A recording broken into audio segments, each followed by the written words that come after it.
your name and address for the record, please. Thank you all for coming out tonight.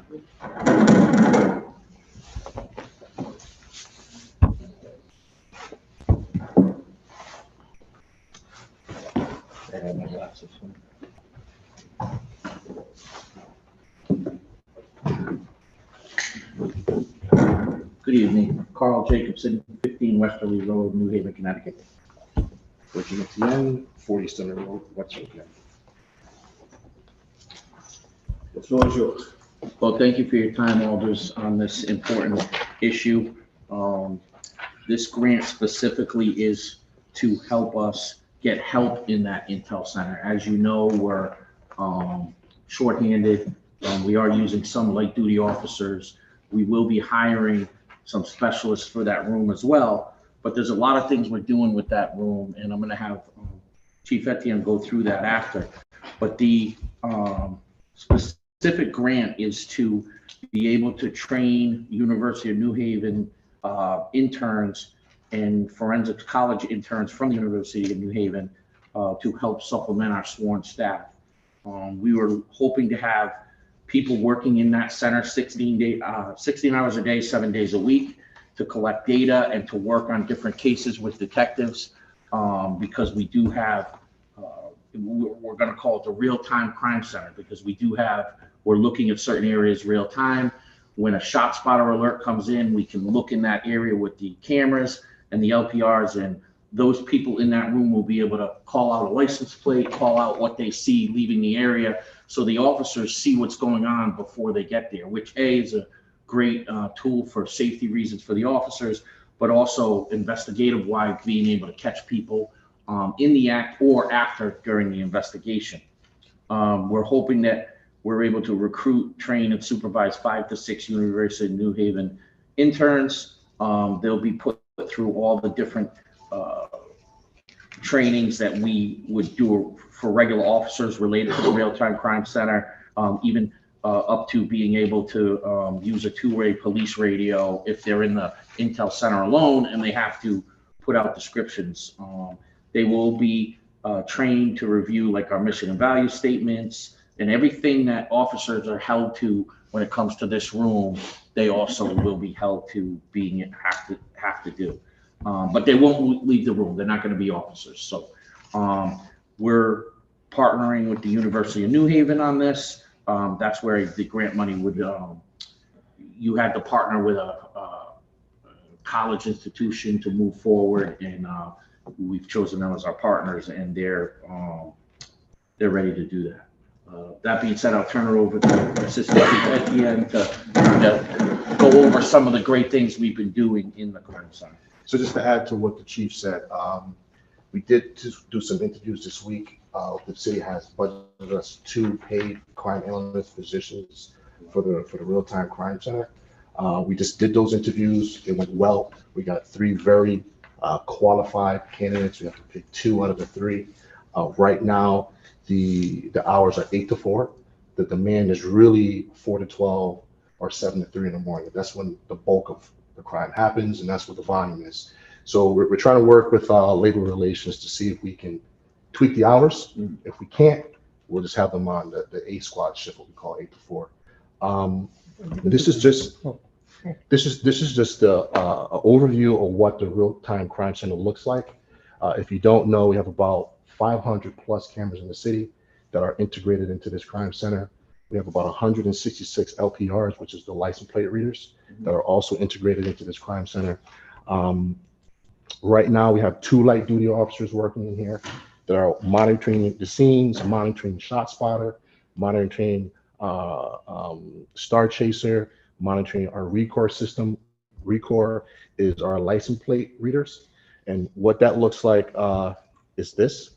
So during this week, we had about 3.8 million license plates read in 1 week. So just so you have an understanding, we're not sitting there looking at 3.8 million license plates. So the system is doing that. In the event there's a crime in a particular area, we can go to this system, punch in that area, and we can see what plates at the time of that crime pass through a particular intersection. So that's what this does for us. RECORE, we have New Haven, Hartford, most major cities have RECOR, so we can communicate with them to see what cars also travel through their towns or cities. This is just a picture of an intersection. There was a shooting, and we went to one of our RECOR cameras, and this is the car here. As it came through, shots were fired from this car. We were able to get this license plate and make a connection and identify the person that was involved in this crime. This is also part of our RECOR system. Here, I'm sure you folks heard of the Kia Boys. They've been a thorn in our side for a long time, stealing these Kias.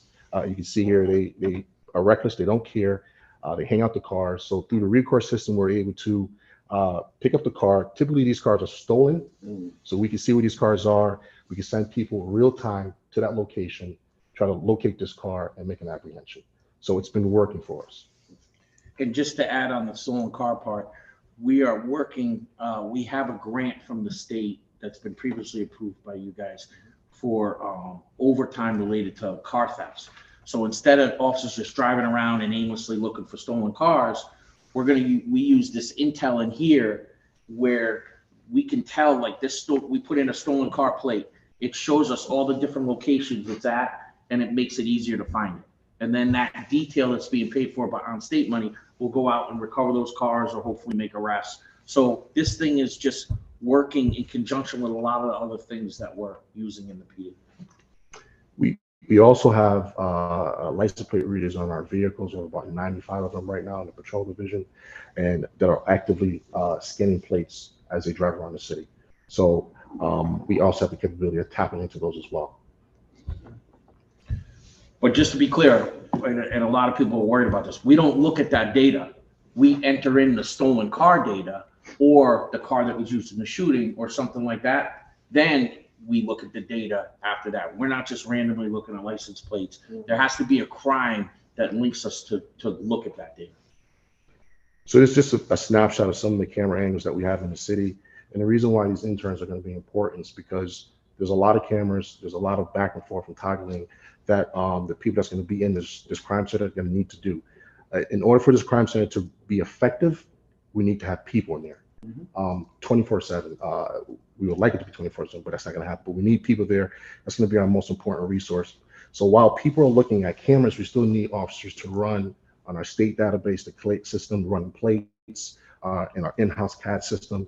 So a lot is going on to gather this information and put it out there to the plainclothes personnel and patrol officers while they try to do their job. This real-time apprentice center has also helped us with the ATV and dirt bike situation in the city. We're able to monitor where these folks are going and then coordinate accordingly. So therefore we can send people and our resources in the right area so we can try to prevent some of this and make some apprehensions and see some of these bikes. As you folks know, they've been a nuisance in the city. And this is just a map of the GPS technology for the hits for the RECOR. And this is our Star Chase technology. Also, it shows us a map wherever the Star Chase is going. We can also follow it on the map.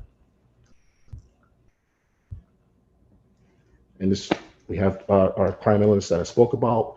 This grant is specifically really for these paid university interns to work in there and assist us. We have a great working relationship with University of New Haven. We've identified some folks already. We just want to get this going, so therefore we get them in there and working. And we're also going to supplement the work with light duty officers when we have them. And I would say this to you, we're bringing in young people in college interested in criminal justice. We're showing them cool stuff to get involved and really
years ago. If we had that then, perhaps that tragedy might have been averted. So that's what, from East Haven to New Haven. So thanks for sharing. Absolutely. East Haven, we have talked to several times. I think they are going to get on board, and when they do, we'll give them that access. But we have much better communication these days than they did.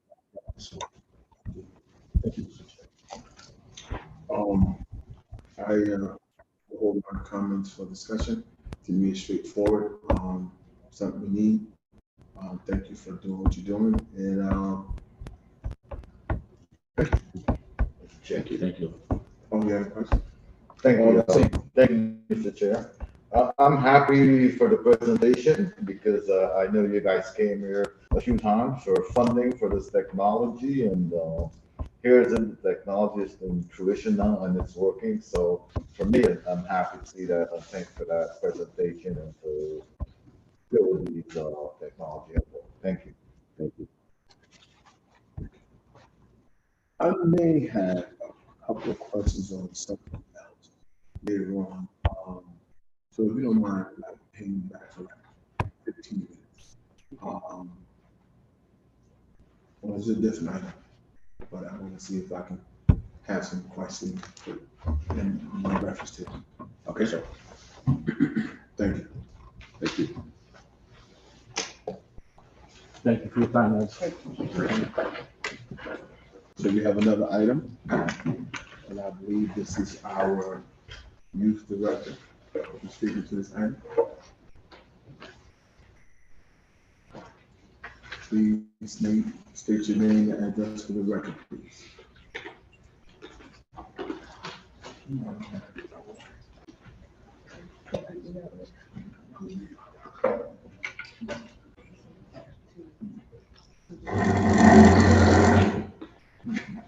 Just, you can make all the noise you want. You can make all the noise you want. Just Dr. Gwendolyn E. Williams, 19 Hudson Street, New Haven, Connecticut, Director of Youth and Recreation Department. Ron Huggins, 165 Church Street, Deputy Director, Youth and Rec Department. Thank you so much. The floor is yours.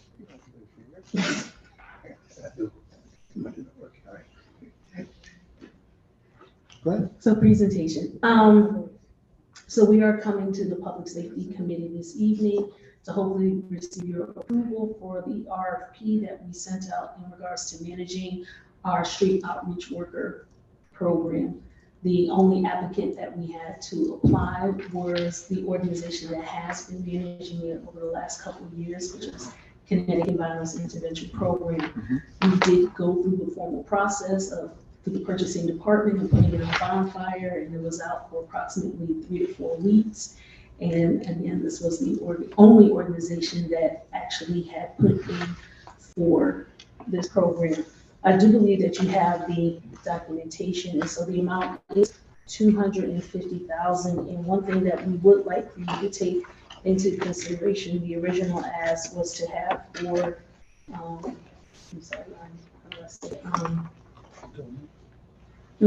For 1 year. Say it to me again. With an option to renew. With an option to renew. I'm sorry, I just drew a blank really quick. With the option to renew of going through the process. And that option, the reason we're asking for the option to renew 1 year, or if it reaches 2 years, is for the continuity of the program.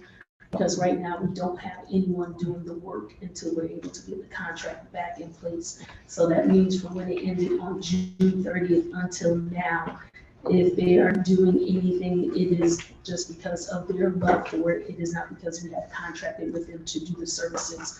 And so the program that they are doing with us works succinctly with our Youth Connect program. Our Youth Connect program, as you know, is a program that we have from the city of New Haven, specifically Youth and Recreation Department, to work intensely with at-risk and high-risk young people throughout the city. And so the street outreach workers, they actually do services that we are not equipped to be able to do. So for example, our street outreach workers are on site. If there is an incident that happens at hospitals, they will go and help and work with the family. They are actually going to the homes. We do some, but they are going to the homes. The key component is that CTVIP has what they call credible messengers. And these are gentlemen and women who may, in their younger age, have made decisions which cause repercussions of being incarcerated. And they have now come out of incarceration and they are able to actually work with our young people because they have an experience, that, I'm going to say fortunately, because it could be us that do not have of being incarcerated. And so they have a very unique presence and very unique work. And in this work as well, on the administrative level, we are working with many partners to the table, such as our own New Police Department, which I appreciate. They work very diligent with us. We work with state entities such as juvenile probation, juvenile parole. We are working with nonprofit organizations in the city, such as Clifford Beers, UCA, which was formerly New Haven Family Alliance.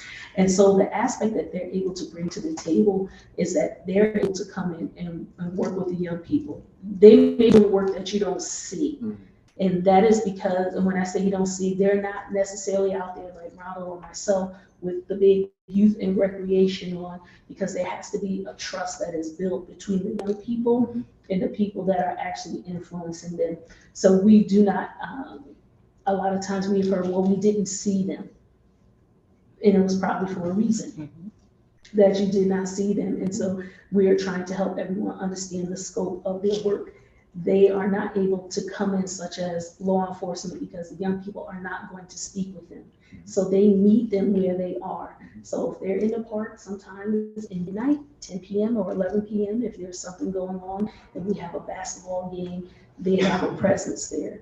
If the street, not street outlet, school outlet in the afternoon, they're downtown on the green. They might be standing on a corner. Everyone may not recognize who the workers are, but we know who the workers are, and they are out there doing the work. And so I must say that I probably am biased because I am excited that they did apply again for the program. We did provide to you their budget, and so we're asking for $250,000, which we allocate for this. It's a very simple breakdown of the budget.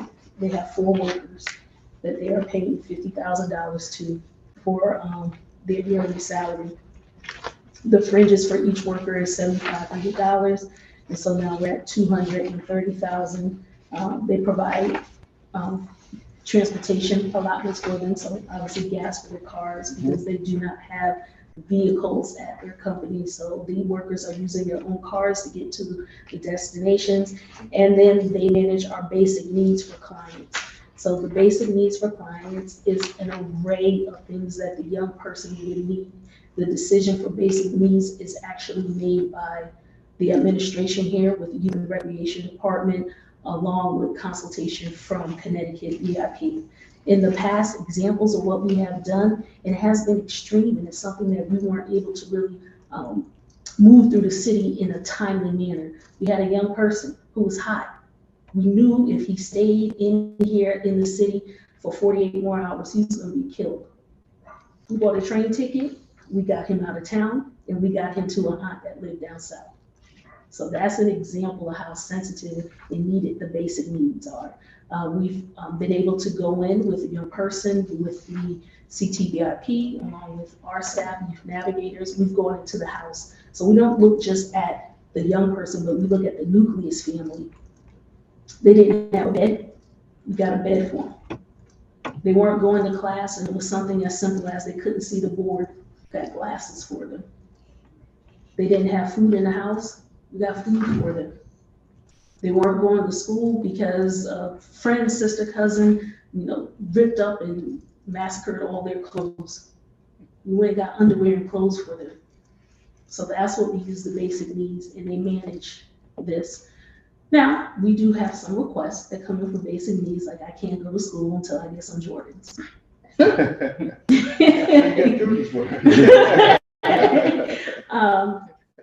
I just want you all to take confidence in knowing that, especially when it comes to managing the basic needs, it is just what it says, basic needs.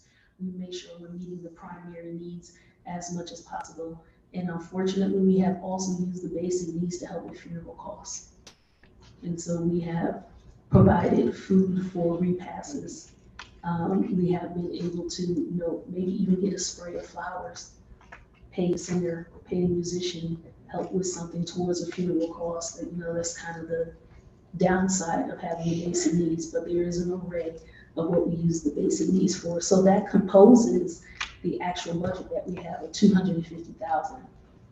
My humble opinion, they're worth more than that. I wish I had $250 million to put towards this program because the needs of our young people is great. And we do not have enough workers in the vineyard. There's, the work is great, but the laborers are few. And so they are making an impact, in my humble opinion, on the work that we are doing with our young people. And so we are hoping that you will take into consideration approving this and moving it forward to the board with the addition of the 1 year option 2. And if you're gracious to, I won't push it, 2 year option. Thank you. Any questions from the committee? Mr. Chair. Alder Smith? Thank you. I just want to say thank you all for what you're actually doing into CPT. I always call them CPTV. Always get it wrong. CTVIP. I know they tell me all the time. The work that you guys are doing out here is really awesome work, and I am very proud of what I have been seeing throughout the city of working with these young people, getting them off the streets. It is truly vital that we continue to keep our pulse on the actions that are going on these kids to make sure that they gain some form of stability within their lives. And this is a lot of things in which that they are actually lacking. But through this department and through the other department, CPTV, you guys are literally doing a wonderful job with the young people. And I'm proud to say that I know all of you. Keep up the good work, and you guys need to push it. They do need more than what they're receiving for the amount of trauma that we have in the city with our young people. Because mental health for the youth is something seriously that's happening. And I can attest to a lot of these youth, late night, not having anywhere to stay, couch surfing, staying in parks, staying under tunnels, eating off of one bag of chips just to survive. But that's what they call their family, and family out there, as you know, take care of each other. But by this basic needs in which you all are providing, you're providing a lot of hope and security for these kids, and I just want to say thank you. Thank you. Your comments mean a lot to us. Thank you. Alder? Thank you, Mr. Chair. I've got a couple of questions. I'll just go quickly. Just to talk about the grant in general, you said it was only one application that came in? Yes, sir. Are there other entities in the state, around the state, that do that kind of work? So, thank you for your question. So yes, there are other organizations that do similar work. The difference is they're doing it specifically for the area that they service. So for example, there's a version of CTVIP in Hartford, there's a version in Bridgeport, but they're very specific to their areas because they're expert in their areas.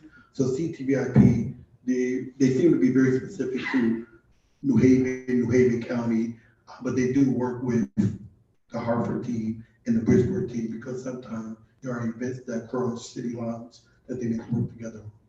And all the answers, I want to be transparent and honest with you. I think that there are organizations who may want to do the work, but they're scared to do the work. It takes a great heart in order to be able to get up 10, 11 o'clock, you're supposed to be with your family or doing something, and then you're called to try and referee over the hospital. When the hospital is about the victim that may be in there, and sometimes they might not be as gracious to the family, and you have family in the middle of the hospital emergency room who are fighting and carrying on, and You know, it is like, there's so much that comes with it. And we're even working with them because mentally we want to make sure that they stay strong and stable and that there's self-care for these workers for everything that they're seeing if they're going out to an actual homicide scene.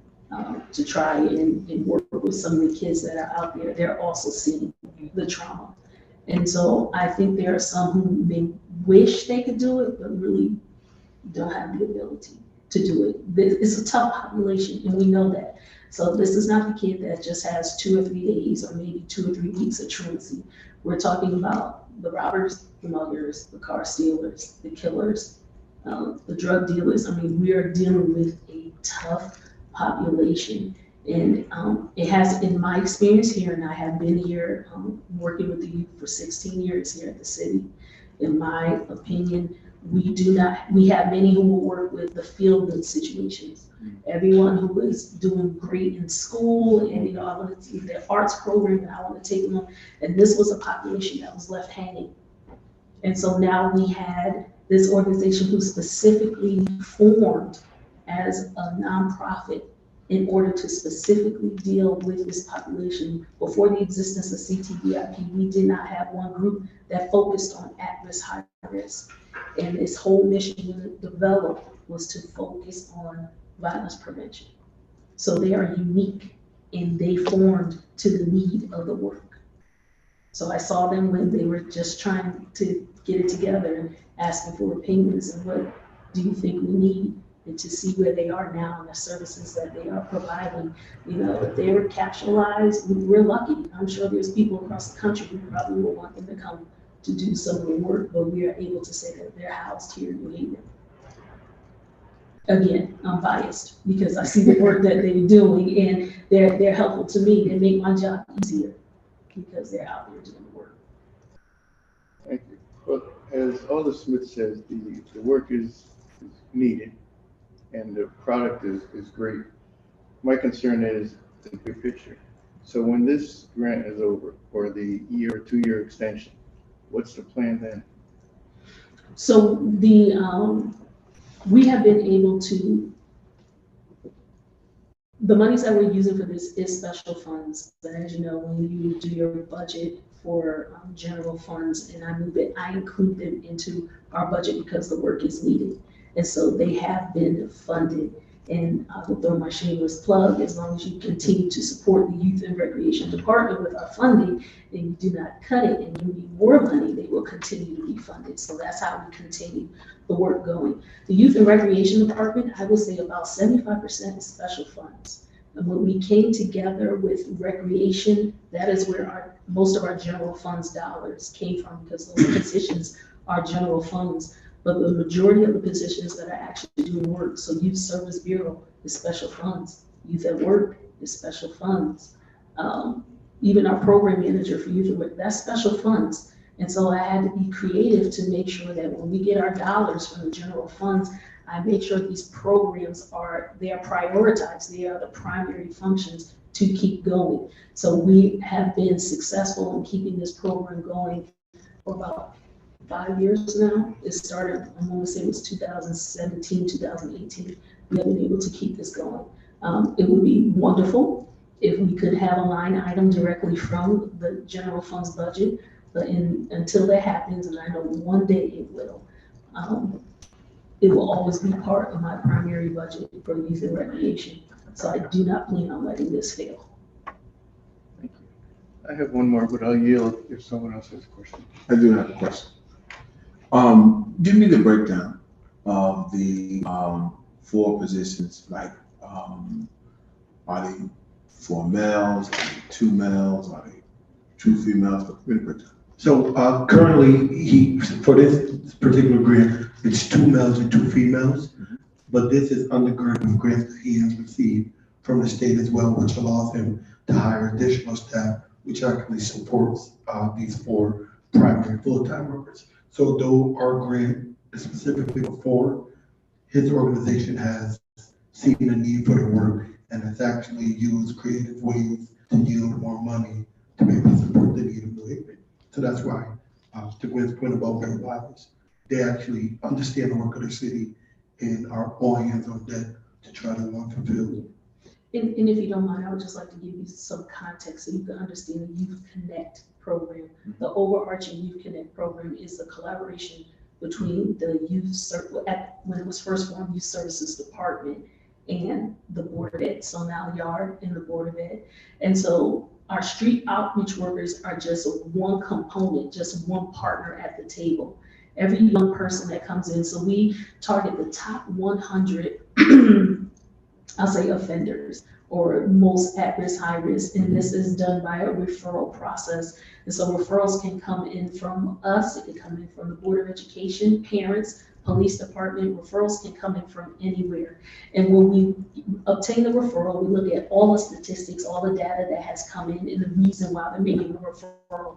We then make a determination whether it will go back to the Board of Ed, because the Board of Ed has services that they may not have provided yet, such as enforcing an IEP, or having truancy involved, or having a school social worker, or psychologist, guidance counselor involved. But if it is the riskiest behavior, because there is gang affiliation, they would then come to the top tier, or the most endangered tier. And it's at that time where we would create a plan for this young person. So every person that we have in Youth Connect may not necessarily be assigned to Connecticut CTVIP. We may find that there is more need for mental health services, so we'll call our partner of Clifford Beers to be able to get mental health services in for them. It may be mentoring, so we might reach out to the VETS program, or we'll hire one of our own mentors for the young person to come in. It may be a young person who has just started a juvenile track, and we're able to reach out to UCA and get them into the JRB program. And so the design for each child that comes in is different and unique and specific to their needs, and we set the benchmark for them. So we've been able to function with the 4 workers that they have so far, because they don't have a 100-person caseload from us. They are just a partner at the table providing the services. And so that we can have guaranteed services, which is why we contract this.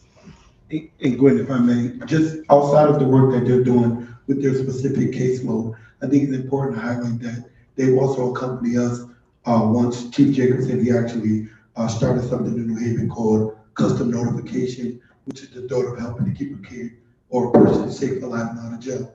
So when we're doing these custom notifications for young people, they actually join us with the PD and other partners from the Board of Ed, probation, to try to say, what can we do to help keep you safe, alive, out of jail, and help to get you on the right track.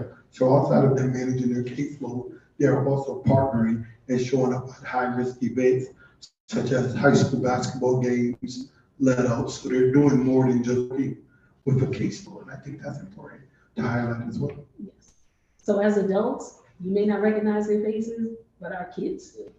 They know who they are. All in favor? Thank you, Mr. Chair. If I might, I'm interested in hearing what Alder Antunes has to say, because as we know, January 1, he will not be sitting in these seats sharing his wisdom. He may come to a lot of the public testimonies and speak, Right. but I'd like to urge him to share your question, if you would, and I say this in all sincerity. Chair. Thank you. Thank you for the concern. My last question is kind of selfish, though. And that is, I noticed you listed key neighborhoods that should be served. Can you tell me what those key neighborhoods are? Well, I think that, so we're constantly working with the PD and Lieutenant Warner to try to see hotspots where high crime activity is occurring, to try to engage them. So sometimes it depends on what's going on in the city at that particular time. So a couple of months ago, there was high activity in New Hopeville, in the Exit 8 area, and that is where the focus of the work kind of occurred.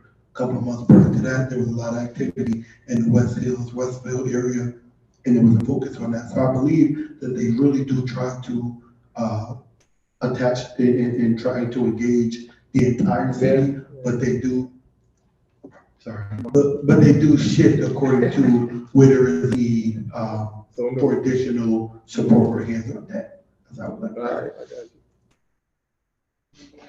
Sorry. That's all right. So did that answer your question? I'm sorry. No, we didn't hear you. Yeah. So please, so they do. Yeah. No problem. So they do attempt to address the needs of the entire city. However, I believe it's important to highlight that when there's a specific trend or thing occurring in the city, they will specifically focus on that area. So again, last month, we had students who were fighting downtown on the New Haven Green. It was an all hands on deck to the New Haven Green. A couple of months ago, there was, issues happening in West Hills, they focused there. In addition to that, and I think Gwen kind of mentioned it, but I want to highlight this as well. Not only are they focusing on neighborhoods, but there's a lot of issues going on in the schools as well, that they actually assign team members to the respective school to help mediate some of those situations. So for example, co-op, there was an influx of, young ladies getting into fights. They helped with the PD and us to do mediations live within a week. So I want to be clear that they are helping to service the entire city, but where there is a need, they will prioritize that need and put an all hands on deck approach to address it. Great. Yeah, I'm happy to hear that you're in many more communities than I actually thought it was. So thank you for the work. Thank you, Mr. Chair. Thank you. On the second. Thank you, Mr. Chair. Mr. Deputy Director, had I referred to as Huggy Bear? No, Deputy Director. No, Ronald. Ronald? Yes. My question, Mr. Deputy Director Ronald, previously AKA Huggy Bear, is that you graduated from Hill House in what year? 2010. 2010, 13 years ago. Yes, sir. And you were involved with youth pretty much your total time. When I say involved, connected, working with, speaking to, mentoring, and I dare say loving and holding events during at least the last 3 of your high school years. This was in when again? 2010. And then for the last 13 years, you've been intimately involved with youth in the same fashion, but even on an exponential scale. There are very few young people. How old are you now, Deputy Director? 31. There are very few 31-year-olds in New Haven that have had that 10 to 15 year on the ground exposure to the best of our youth and the worst of our youth and knowing people. So my question is, I just want to give you a chance to kind of chat about, as you sit here now, as we look to the future, what are you seeing that we still are not doing? Because there's very few young people in New Haven that your cohort that have been so intimately involved from, and you've grown as an individual.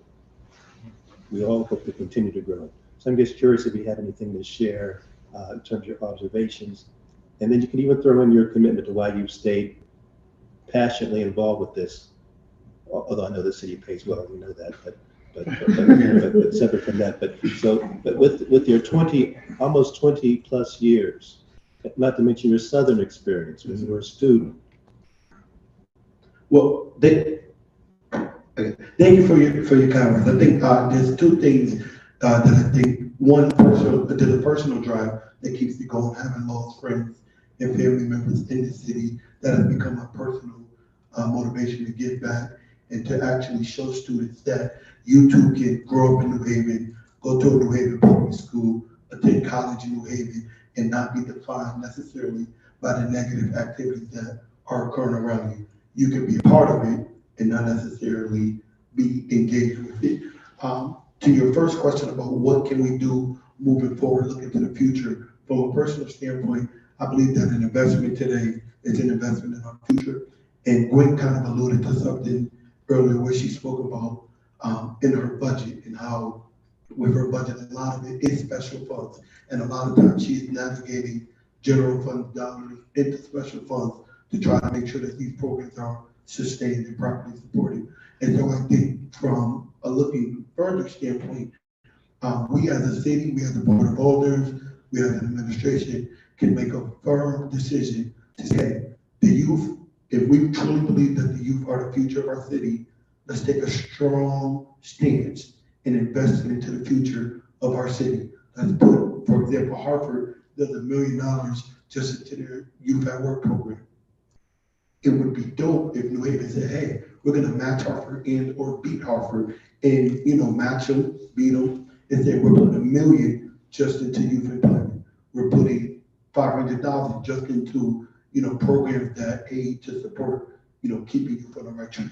And I believe that that would be advantageous in supporting the future of our young people. But So I just want to go on the record. For those don't know that the word dope means something positive. Oh, yes. In the community, that's why he has been so accepted, so humbly as one of the superheroes in the city of New Haven, because he can relate to the youth and talk their language and move things around in a positive way. That's why he has sustained his credibility with his cohorts and his friends. So Ronald stays credible. As he is maturing older with Glenn, I am making sure that people recognize him as Ronald or Ron. He'll As always he be is. Honey Badger. Absolutely. But publicly, we have to make sure we keep him as Absolutely. the devil. So There's no. that's why he looked at me first when you responded to him. But I did just want to add in one comment. We want to make sure that we say to this auspicious group that we do appreciate and recognize the mayor of the city because he does invest positively into this department. We know it's very difficult decisions when it comes to budget time because everything is a priority. So if the elderly services was sitting at the table, they would tell you that you need to put $1 million more towards the elderly. If you had economic development, they would tell you that you need to put more into small businesses. And so I do not want you to think that we are not grateful for what our mayor how our mayor stands behind us, as well as the Board of Alders. We appreciate the fact that you all recognize that there is a need for youth and that you are supporting us as best as you can. And please take comfort in knowing that with those dollars, we will continue to do the programming that we need to do within the Youth and Recreation Department to the best of our ability. Are we able to solve every problem? Absolutely not. But I believe that we could put a dent in it and that we can make a difference. And if we're able to change one young person's life, then we have really met our goal, because that one person might influence 500 other young people. And so it is extremely important to us that we change at least a child's life. So we want to thank you for your continued support. Publicly thank Mayor Ellicott for his continued support, and to all of our partners within the city. So Chief Jacobson and all his assistant chiefs, to Chief Austin and his staff as well, because without this synergy, my job will be so difficult. And so they help make me look good standing in front of you. I wish I could say I did it all by myself, but I did not. It takes a team. And so I must acknowledge the team that is working for our young people. But I don't want anyone to go away thinking that we are unsatisfied with the support that is given to us. We are not unsatisfied. We are very satisfied, because there are many other departments and many of my colleagues who wish that they were able to stand in my place to be able to do some of the creative programming that I have been able to do without pushback. A little convincing, but not pushback. And so I do thank you all very much. So I just wanted to make sure that that was on the record. Thank you, Director, and thank you, Deputy Director of Youth That Works. If there is no more questions from the committee, I just want to say thank you. Thank you. You know what it is. Yep, and then I'm option to renew for 2 years. Okay. Option. All right. We will discuss that in a minute. Thank you. So before we close out the portion, I would like the chief and assistant chief to come back up. I have a question that I want to ask them. It really goes in line with all the things that's happening now, with all the programming that we have throughout the city, with the youth programs.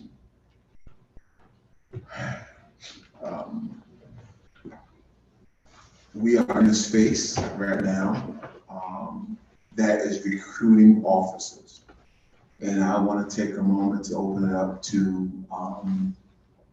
our group to ask questions if they have any questions on how we can help, how can we partner up with the New Haven Police Department in reference to recruiting.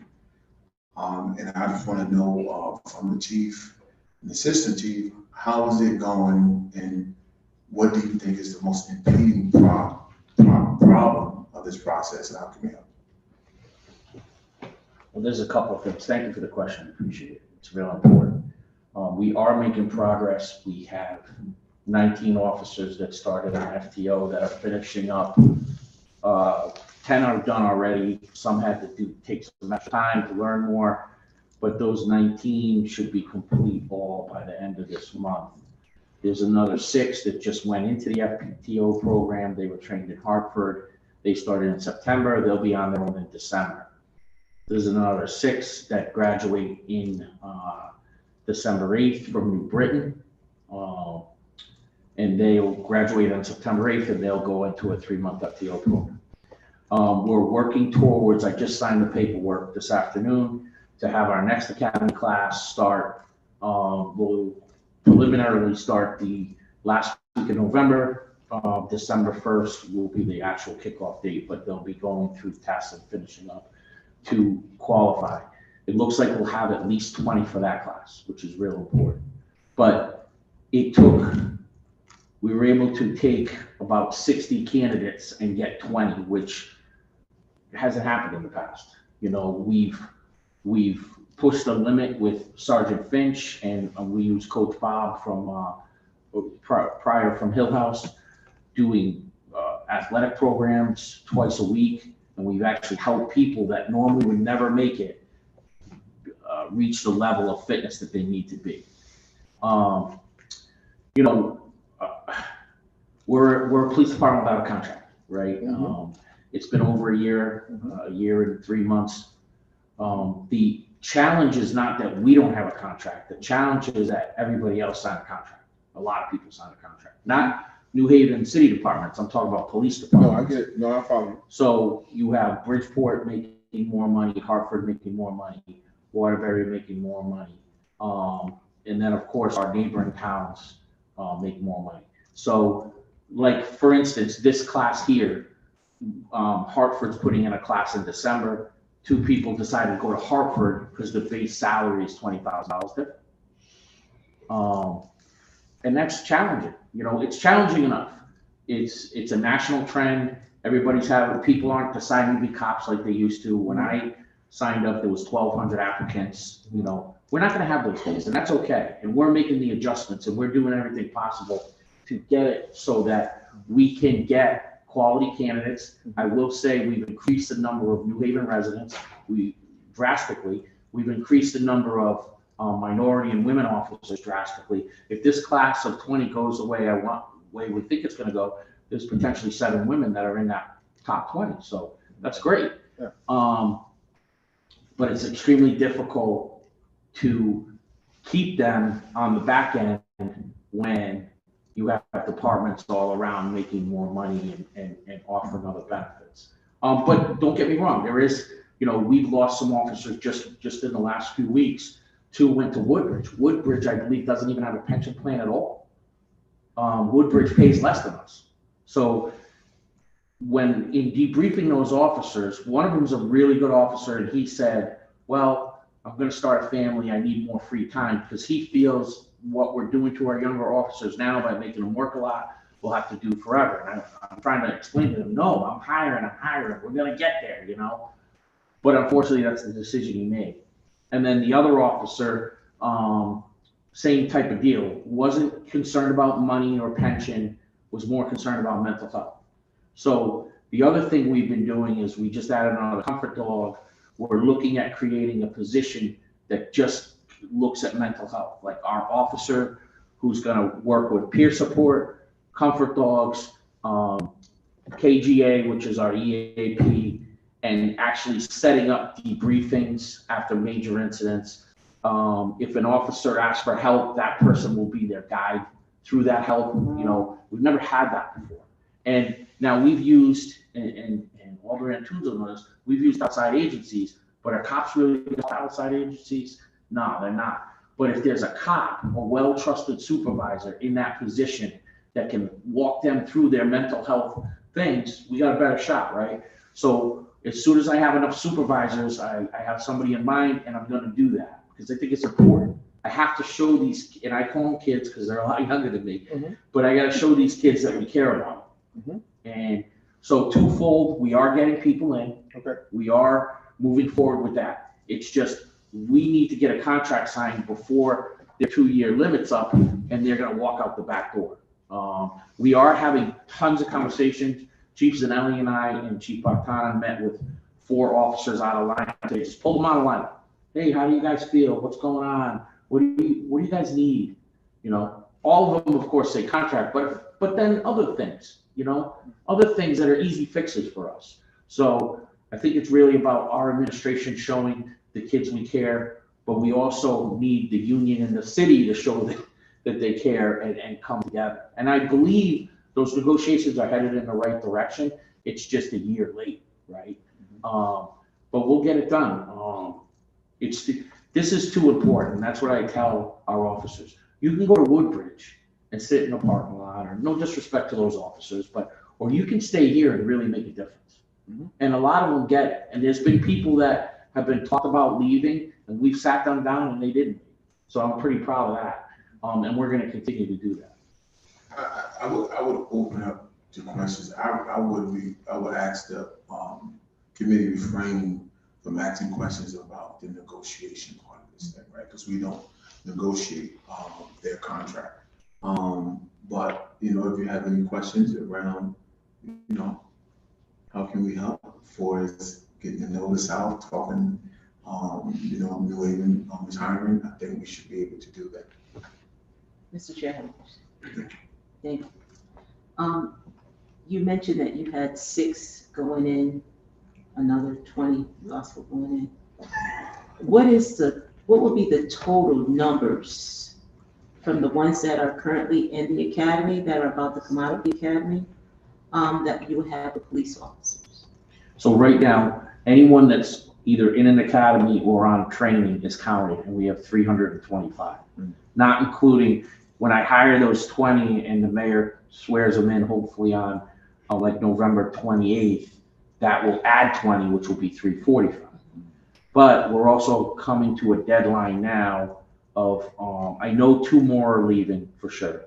One of them's going to state police. I can't talk about the state police. It's 117,000 top step, take home car. You work in the whole state. He's a Hispanic male who's an excellent cop, fluent in Spanish. You know, we're gonna lose some people like that.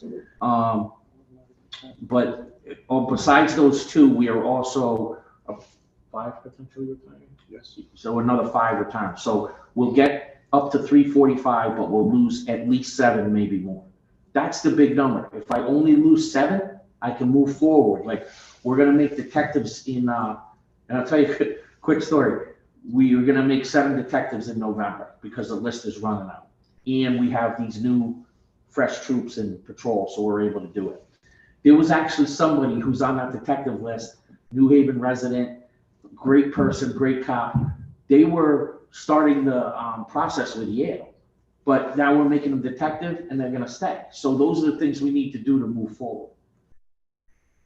What is the ideal number of officers that you need for this city? So there's a lot of talk about that. And I think at some point we do have to do, really, if we can get an inexpensive deployment study, that would be great. But I don't think we should spend a lot of money on it. I know it's not 325. I believe it's closer to 400. And I've been here when we had 460. And would I love 460? Yeah. But I also want to police the right way. And I want to have enough walking beats and enough cops to cover things, but not over police this city. Where at times with 460, it might have felt like we were over policing, right? So I want to be able to establish the units like mental health units and make sure special victims is up to par, but also have enough walking beats, have enough officers. Like right now, we don't even have a drug unit. For a city this size, that's not good. We're luckily have great partners with our federal partners, and we're able to get some of these jobs done, get done more with less. But I would say, to answer you directly, I would say around 400. And 88, was there more than that? No, that was I about thought it. that, Yeah. 461. I That's believe the- the last that's one right. I had. and that covered all of them. Thank you. Good. Okay. Any more questions? Can I comment? Absolutely. Thank you. Just, what's important that you talked about was the peer counseling type of program. And yes, we did have that back in the 80s. But what surprised me, what you were saying, is that you were looking also to supervisors. When we had it in the past, it was just people that went through a process of review and evaluation. So they weren't all. So we do have that. We have peer support. But the problem is we have peer support, comfort dogs, KGA, and nobody organizing it. Okay. We have major incidents, like I've spoke about this publicly. When we had the double homicide on Shelton, we had 4 brand new officers giving life-saving measures to those people. Brand new. That's going to stick with them for the rest of their career. And I don't have someone that's looking in that and saying, these guys need help. I need to call a debrief. After the debrief, we actually did this. We called it debrief. We had Clifford Beers come in. But after the debrief, where do we go from there? So I want one supervisor we have that peer support team's great. Myself and Chief Ecke were on it for years. We took ourselves off now that we're chiefs, but we have all these great entities, but nobody coordinating. So we have, just like you said, and I was going to make a joke about your age, but It's all right. we were told. It's all right. I'm gonna get some jokes too. So We were told that that peer support group for New Haven was the first one in the state. Yes. So you were part of the first one in the state. So I'm thinking in a logistical way of saying, I need a supervisor that has their hand on the pulse there. Because things happen, and I'm not going to be specific, but there's things where officers come to us and say, I'm not doing well. I need help. And I want more of that if that's the case, and I want to make sure we're on it. The other comment I wanted to make is just, you made a comment about big question coming, how many cops do you need? And I think, just my way of looking at it is, it all depends on the type of policing you're gonna do. Community-based policing is labor intensive. Mm-hmm. You need more people to, for lack of a better term, flood the streets. Mhm. But if you do policing like some towns do, just ride around and wait to respond, Mhm. then no, you don't need 420. Our style of policing requires more. Mhm. Our problem is just getting. It's unfortunate that the dollar is more important than the dedication to the career, but I guess that's the mode we're in right now. It's almost like when I listen, right? We have what we need, but we don't have what we need. And I say that in this space, the visions that you have, the vision that the department has, is what we need, right? It's what we need. And I'll be honest with you, I want people to come to the city as police officers that want to be a part of the New Haven police officer, right? And I don't want to dumb it down to get bodies in the blue uniform, right? Because that ends up in the wrong space.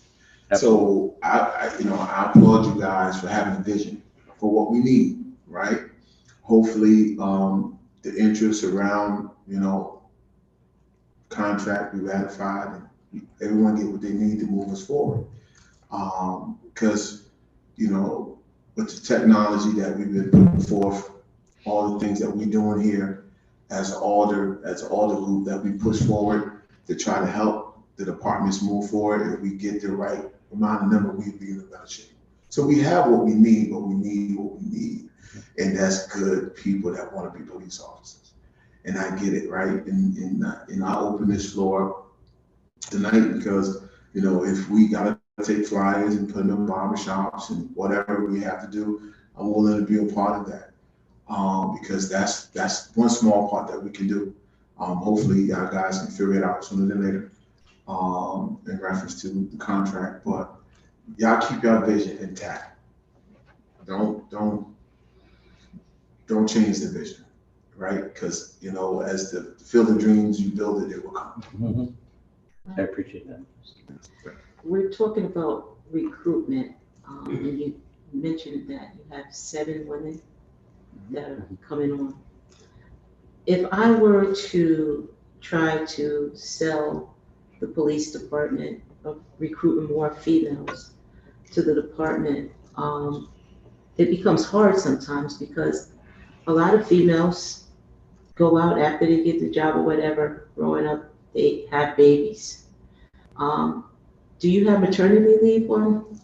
No, and that's one of the issues. Actually, our 42 women just signed a document bringing it to me that they want to see us have paid maternity leave.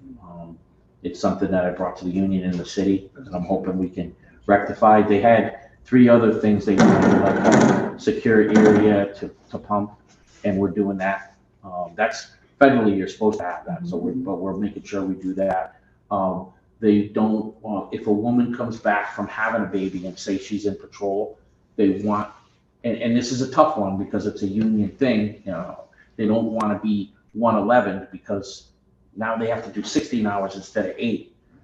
That's another thing I'm working with on the union, that maybe we have a volunteer place where some of the men are going to volunteer to take those women's 111s, and then they could owe them a shift or something just to make that, because I get it. You just had a baby, you know, you're barely getting back to regular shape, and then you're going to be held for 16 hours. That's not fair. So that was one of their other concerns. Do you remember any of them? That's it. Yeah, that was it. There was a small list. The big one is the paid maternity. And let me correct myself, and I just shouldn't say women, but the men need maternity leave also. So just maternity leave in general. Yeah, the proposal said like 12 weeks for men and 16 weeks for women or something. And then if a woman has a C-section, maybe a little bit more time. And I get it, you know, I have a daughter who's 20 years old, who's studying criminal justice, who wants to be a cop. And I told those women in that room, you don't have a bigger advocate than me. I want to make this right. But that again runs into contracts and stuff like that. Thank you. All in favor? Thank you, Mr. Chair. My hand's kind of spinning with the youth services presentation and now your presentation, just the crisis in terms of adolescent development, crime, et cetera. But years ago, we had the young adult police commissioners. Is that something that's viable, feasible, on the radar? And then is there something called, some cities have police cadets? Yes. Could you chat that? So when we took over, myself and my assistant chiefs, we restarted the police athletic league. Part of the police athletic league is the cadet program. So about a year and a little bit more, we started hitting these programs hard. And for example, PAL used to just be a summer camp, six-week summer camp. That was it. We did a couple fundraisers. Now we're getting some state funding. We're raising a lot more money. We're engaging over 400 kids a week between jiu-jitsu, boxing. We just had some press on the boxing because, oh my God, I can't think of his name. Chad Dawson, the heavyweight champion from New Haven, is helping teach the kids. That's awesome. I went there and I was even impressed with it, right? And so we're expanding that. But one of the main components of that is the cadet program. We have, I believe, sergeant and 2 detectives working on that. I don't know. Do you know how many members we have? We actually have a lot of kids in that program. A few years ago, I tasked Detective Collier and Detective Snow to go to Hartford and see what they're doing with their cadet program, because I was born and raised in Hartford, and they have a cadet program. And what they do is they are hired by the city, and once they go into the cadet program, once they get to 21 years old, they automatically go into the police academy. So they are part of the police department for 4 years prior to becoming a police officer. You're basically cultivating your own police officers from the city, because the catch is you have to be a city resident. So they went up there, they did a PowerPoint presentation for the chiefs at the time. We're going to do it again for Chief Jacobson. And we would like to, at some point, present that to the leadership of the city, because it's a great program, and I think that's something that the city should invest in. As far as the junior police commissioners, you kind of showed my hand. I've been talking to the chair about that, and that's something I'm going to present it to the chief. That's something I'd like to bring back, because when I got here 23 years ago, that was a thing, and it just disappeared. So that's something that I'm actually looking forward to bringing back to the city. And with the, we just had a Citizens Police Academy. We've done a couple clergy police academy. We're gonna do another citizens, but we got this idea, in speaking with other chiefs, they actually do youth police academy, where even anybody can sign up, live in New Haven, come and see why and how the police, what we do. And in that, we're gonna look to recruit people as well. Can you elaborate on the Citizen Police Academy? What they do? Well, we just finished it. It was like a 5-week program. We had how we do investigations, why we do certain things. We actually ran them through the Versa shoot, no shoot scenario. So they got the feel of somebody coming at them with a knife or a gun, and they had to either shoot or give verbal commands. Boy, what else do we have? Internal affairs, Yeah. we talk about the patrol division, we talk about ISD. We're bringing everyone from everyone, bringing one representative from each unit or division to present. So therefore, they have an overall understanding of what we do in the police department. So what will they be doing? Well, there's no goal for them. That's just to teach them so they know. So now your residents who are out there in the community, they see a police officer, they're either gonna know him from seeing him in this thing, or they're gonna be like, oh, the cops are doing this. I went to the Citizens Academy and this is why they do it. You know what I mean? You gotta have lots of them to really be effective, but it's another cog of the community policing wheel to get out what we do and being transparent, right? We had some people in that class that already liked the police, and that was great. We had some people in that class that didn't like us so much, and they left with a smile on their face and understanding us better. And I just want to add, I think one of the underlying goals is we hope when these people go back out into the community that they are like ambassadors of the police department, and they can help change that narrative and say, oh, that's not why we do this. This is why we do that. So it's more of an educational piece too, that when they go back out, they could educate their friends, their family, and try to correct some of those myths, those false narratives. That no, I sat in the class. This is why they do this. This is how they do this. So that's really one of the big reasons why we do it. Keep up the great work. Thank you. Okay, let's. My last piece. No. But no, with the police academy, you look at it as an academy. You ever think of doing a reunion and bring some of those folks back that went through it years ago, or maybe the first group, to help promote that amongst each other and revitalize that whole thought? Yeah, that's a great idea. I never thought of that. We will definitely look back. We should have records of at least, I think the first Citizens Academy that were run here were in the 90s when they started doing it. Yeah. So we'll look back on those records and see if we can pull some of those people. It's a great idea. Thank you. We had Polish leadership here, law enforcement leadership here 2 weeks ago, and we talked to them about the Citizen Academy, and they were blown away because they don't do anything like that. That was a very interesting thing that we do as police officers, as a police department. And we're kind of like, why would you teach people what you do? To be transparent, so they work with us, not against us. Thank you, Mr. Chair. No, thank you. Thank you for the question. Great question. Great comment. That was wisdom. That wasn't age. That was just. Where do you get wisdom? With age. So come on, you can't sugarcoat. No, thank y'all. Thank you so much. If there's more questions, thank you for hanging around. Thank you for hanging around and giving us that breakdown of what's going on with the recruitment. Thank you so much. You're welcome. Thank you. So at this particular time, we're going to ask if there's anybody from the audience want to speak to any of these items. Going once. Is there anybody from the audience who would like to speak to these items?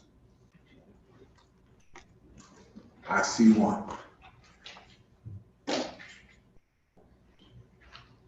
You know this better than I do. Please state your name and address for the record. Our former alder, Dolores Colon. Dolores Colon, 34 Salem Street, still.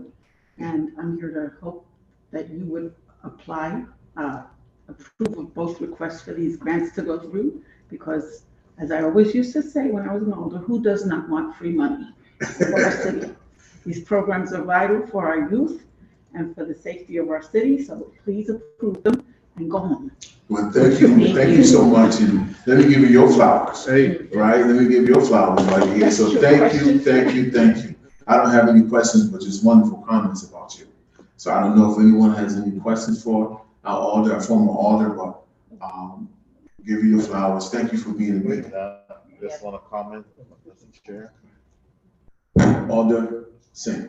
Thank you, Mr. Chair. Alder Colon, I want to thank you very much for your service and what you have done and what you continue to do for our community. Thank you very much. You're welcome. Alder, Alder Cologne, I'd like to thank you also for your service, and it's just a pleasure to see someone that remains committed. So thank you for inspiring us. absolutely. Thank you all. You're doing a wonderful job. Just make sure these grants get passed. You know, go home. Will do. Will do. So Always going, in favor of adjourning early. thank you so much. Thank you. Thank you. So I'm about to close the public portion on these items, going once, going twice, going 3 times. I will take a motion on closing the public portion. Mr. Chair, I make a motion that we close the public portion of this meeting. Second. Discussion? All's in favor? Aye. Any opposed? Extension? I will take a motion on the items that we heard before us.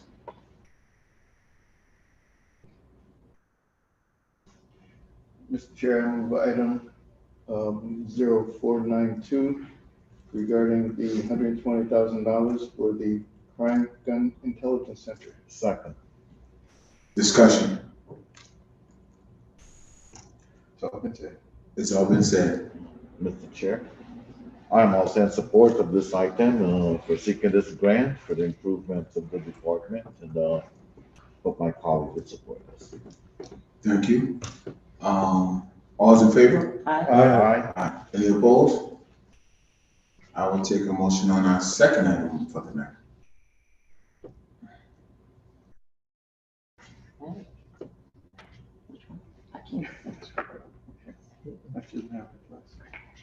Mr. Chair, I make a motion that we approve item number 0493. Second. Discussion? Mr. Chair, if I may. I hope that my colleagues support this item. It's truly needed. It has been a great asset to our youth and to the city. We do need more, and I hope that we can all come into one agreement to support this item. Thank you so much. As I said before tonight, we have some superheroes in this city that really care and love for this city. So I most definitely will be supporting these 2 items as well. Mr. Chair, I'm in support of item number 2. Our youth department is doing an excellent job, and this is just one wing that they will continue to serve our troubled youth in our city. So with that, I'm in support of this. All's in favor? Aye. Opposed? I will take a motion to adjourn. Mr. Chair, I make the motion to adjourn. Second. All's in favor? Aye. Oh, I'm sorry. Discussion? No discussion? Have a good night. You can leave the mic out there, so you gotta be like-